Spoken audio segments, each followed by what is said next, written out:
বঙ্গবন্ধুর কন্যা শেখ হাসিনাকে আমরা ধন্যবাদ এবং কৃতজ্ঞতা জানাই। দীর্ঘদিন পরে আজকে যথাযথ সিদ্ধান্ত নিয়েছে। যারা ৩০ লক্ষ মানুষের রক্তের সাথে বেইমানি করে এই বাংলাদেশের মাটিকে আজকে রক্তাক্ত করেছে, তাদের চিরতরে রাজনীতি থেকে সরে দেওয়ার যে সিদ্ধান্ত, আমরা তাকে স্বাগত জানাই। আগামীকাল শুক্রবার প্রত্যেকটি মসজিদে আমাদের নেতাকর্মীরা উপস্থিত থেকে দোয়া করবেন বঙ্গবন্ধুর কন্যা জননেত্রী শেখ হাসিনার জন্য। যারা এই বাংলাদেশকে বুমেরাং করার চেষ্টা করেছে, যারা বাংলাদেশকে আফগানিস্তান বানার চেষ্টা করেছে, তাদের মোকাবেলা করার মধ্য দিয়ে আজকে আবার অস্বস্তিকর পরিবেশ ফিরিয়ে স্বস্তি ফিরিয়ে দেওয়া হয়েছে। আজকে থেকে চেয়ারম্যান মধুর সাহেব বলেছেন, ফেসবুকে যারা সামাজিক কর্মকাণ্ডে সরকারের বিরোধিতা করে তাদের জবাব দেওয়ার জন্য সবাই প্রস্তুত। এই এলাকার প্রত্যেকটি মানুষের শান্তি ফিরিয়ে দেওয়ার লক্ষ্যে এই হাইওয়ে রোডকে যেন কেউ বন্ধ করতে না পারে, কেউ যেন মাঠে ঘাটে আজকে সরকারের বিরুদ্ধে প্রচারণা করতে না পারে, সে দায়িত্ব আমাদের সকলকে গ্রহণ করতে হবে। আমাদের সেই দায়িত্ব পালন করতে হবে। বন্ধুরা আমার, সাথীরা আমার, বঙ্গবন্ধুর কন্যার শাসনামলে আমরা রূপের পরিবর্তন পেয়েছি ২৫০০-এর। প্রত্যেকটি দেনা পাওনা আমরা জনগণের কাছে প্রত্যাশা পূরণের ভূমিকা রাখতে সক্ষম হয়েছি। তারপরও গর্জে ওঠা ওই ব্যাঙ্গের ছাতার মতো বিএনপি জামাতরা যারা রাজনীতির নামে আজকে রক্তের হুলি খেলা খেলতে চায়, তাদের শেষ জবাব দেওয়ার জন্য আপনারা আমাদের নেতা কর্মী সবাই ঐক্যবদ্ধ থাকবেন।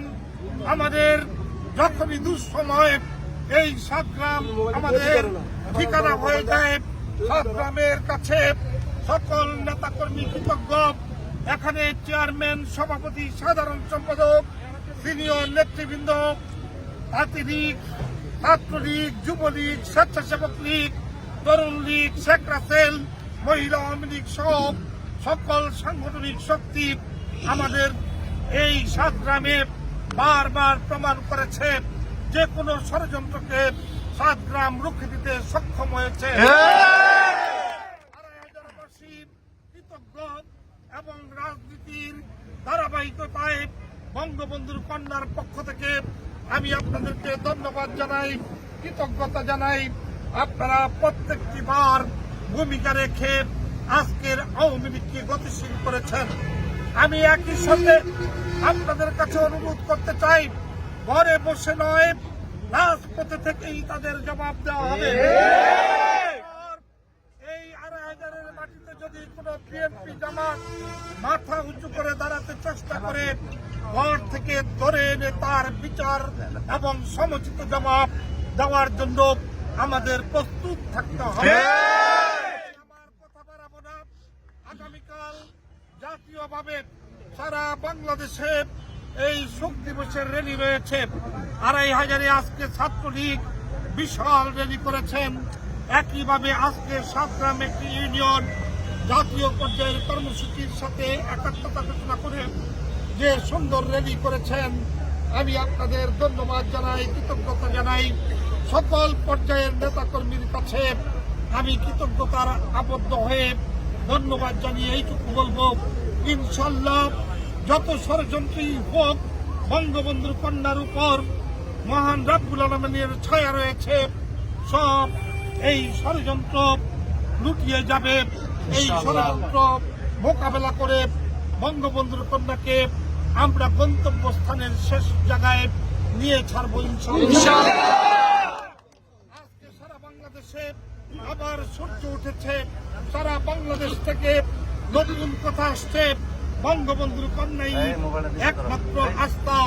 বঙ্গবন্ধুর কন্যা ব্যতীত এই বাংলাদেশে রাজনীতির নামে যারা ধোঁকাবাজ, দান্দাবাজ, তাদেরকে প্রতিহত করা হয়েছে। চিরতরে কবর দেওয়ার জন্য এই আগস্ট মাস আমরা অঙ্গীকারবদ্ধ, আমরা প্রতিশ্রুতিবদ্ধ, সবার জীবন সুন্দর হোক। সাতগ্রাম আওয়ামী লীগ, যুবলীগ, ছাত্রলীগ, স্বেচ্ছাসেবক লীগ, তরুণ লীগ, কৃষক লীগ, শ্রমিক লীগ, তাঁতি লীগ, সব সংগঠনের প্রতি আবারও কৃতজ্ঞতা জানিয়ে আমাদের থানা আওয়ামী লীগের নেতা, যুগ্ম সাধারণ সম্পাদক রোমান ভাই এবং মুজাম্মেল হক জুয়েল এবং আমাদের বিভিন্ন ইউনিয়ন পরিষদের চেয়ারম্যান আলী হোসেন লাকমিয়া সাহেব এবং আমাদের উপজেলা পরিষদের সম্মানিত চেয়ারম্যান সাইফুল ইসলাম স্বপন সারাদিন আজকে কর্মসূচি নিয়ে ব্যস্ত ছিলেন। কালাপাহাড়িয়ার চেয়ারম্যান জনাব ডালিম এবং ভাইস চেয়ারম্যান রফিকুল ইসলাম, সাবেক বিপি নাইম মোল্লা সহ যারা কাইজাদির চেয়ারম্যান আলী হোসেন ভাই সহ সবাইকে ধন্যবাদ এবং কৃতজ্ঞতা। ইসমাইল আমাদের উচিতপুরা ইউনিয়ন আওয়ামী লীগের 3 সাধারণ সম্পাদক জনাব বেনজির ভাই সহ সবাইকে আমি ধন্যবাদ জানাচ্ছি। আমাদের এই সাতগ্রামের কৃতি সন্তান জনাব ইয়াকুবুল্লাহ সহ সবাইকে আমি কৃতজ্ঞতা জানাই যে আজকে এই বয়সেও তারা মিছিলে হাজির হয়েছে। সবাইকে ধন্যবাদ জানিয়ে আমাদের কথা এখানে শেষ করছি। দেখা হবে রাজপথে, কথা হবে স্লোগানে স্লোগানে। শেখ হাসিনা আছে সংসদে, আমরা আছি রাজপথে। সংসদ থাকবে, শেখ হাসিনা আমাদের অম্লান, চির অম্লান হিসাবে নেতৃত্ব দিবে। জয় বাংলা।